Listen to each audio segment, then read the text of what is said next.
Greetings, members of the Master Race. How are you guys doing? I hope you're doing alright.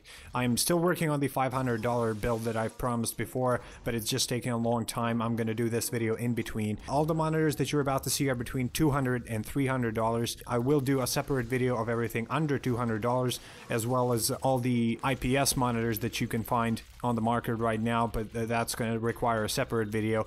The monitors here all have the TN panel.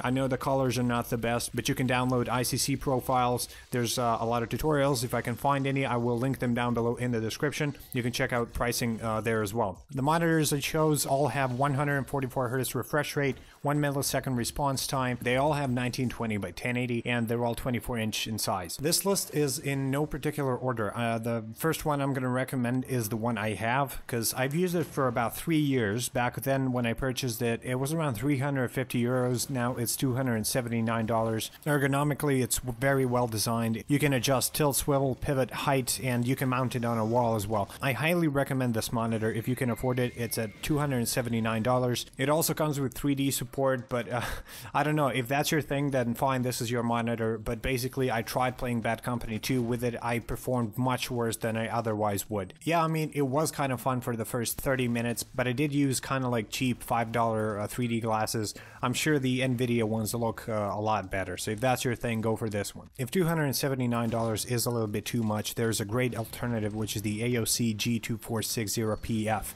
This monitor has pretty much everything the previous one does except the 3D support, but it does come with a great feature, which is FreeSync. It's kind of like an AMD's alternative to G-Sync, but this feature only works on AMD cards. So if you have an AMD card and if you want a lot cheaper version of G-Sync, this monitor is for you. If you don't know what G-Sync and FreeSync are, they eliminate screen tearing, so you don't have to use VSync. VSync also tries to eliminate screen tearing, but it doesn't do that well of a job because it does add input lag, and in FPS games especially, you do not need that. So at around $209 price tag, this monitor is extremely cheap for the performance and the features that it has, and especially if you have an AMD card and you can use the FreeSync technology, it's going to be a lot more worth getting. If I had an AMD card and I wanted a cheap 144Hz monitor with 1 millisecond response time, I would get this one and not look back. But if you have an NVIDIA card, this monitor will work, except that very feature will not. This is kind of sad because FreeSync is not proprietary AMD technology.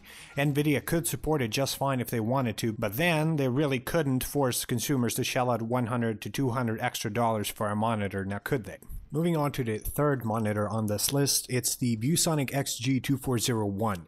Now, the only feature the AOC has over ViewSonic in this case is the FreeSync range of 30 to 144 Hz for the AOC and 48 Hz to 144 Hz on the ViewSonic. Now, that basically means that if you get under 48 FPS with this monitor, FreeSync may not work as well. You may get some screen tearing. In order for FreeSync to fully work, you must turn on DisplayPort 1.2 in the monitor's setup menu. The non-PWM lighting is going to help with eye strain. The colors and the contrast of this monitor are some of the best among the TN panels. Viewing angles are not that good because it is a TN panel after all, but if you look at it straight on, it's not going to be a problem. It also has a non-glare display. Regarding performance, it does do everything the other ones do as well. I found some good settings for the colors as well. You can check them out in the description down below. Other than that, a great buy. It does come at a price of $259, so you may want to go with the AOC instead of this. You should go for this one if colors and contrast are important to you. Also, don't forget, only AMD cards can use FreeSync, and with PWM lighting, you will have less strain on your eyes. So let's move on to the last but not least. If you consider yourself a pro MLG Mountain Dew drinking, Doritos eating, dubstep listening, CSGO/COD player, this monitor is for you.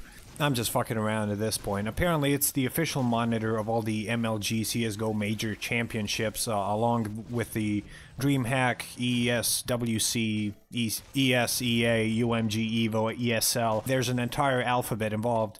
Otherwise, it's a great monitor. I have really nothing bad to say about it other than a few things. Out of the box, it may be too bright. There are settings that you can change. It comes with a feature that I haven't seen on a lot of monitors. It does have something called a black equalizer for visual clarity in dark scenes. So when you get in game and there are dark areas around the map, this feature will enhance the brightness in those areas so you can see better. I don't know if I would personally use this. If it works right, it feels like cheating, but I had a lot of people come in and say, you know, it doesn't work quite as well as it's supposed to. Other than that, the performance of this monitor is pretty much the same as all the others, you know, 144 hertz, 1 millisecond. At $289, it's the most expensive one on this list. If you're into that sort of thing, want the black equalizer thing, and genuinely like the looks of this monitor, then go with it. With that, I conclude today's video. If you got any questions, comments, concerns, or suggestions, leave them down below in the comment section. I will respond. A lot more videos are in the works currently. I'm doing gaming builds.